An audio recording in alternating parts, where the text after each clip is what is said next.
2, 1. Alright, today we're gonna measure the angles of the drive shaft, transmission, and the frame. Well, first you're gonna go to your frame right here. Alright, so it's at 1 degree. Alright, once from the frame, go to your transmission like so. This one's at 5 degrees. And from the transmission, you go over here to your drive shaft. And boom. This one is at 3 degrees.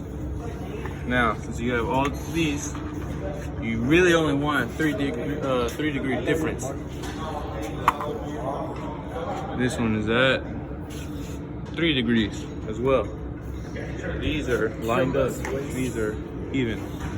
Now, you go to your first differential. You do the same. You measure this, and it's at 5 degrees. Now, from that first differential, you go to the drive link right here. This one's at 12 degrees. This one's usually the one with the highest degree compared to the other two. Once you get that, you come here to the last and final differential. The angle on that is 0 degrees. That's all, folks.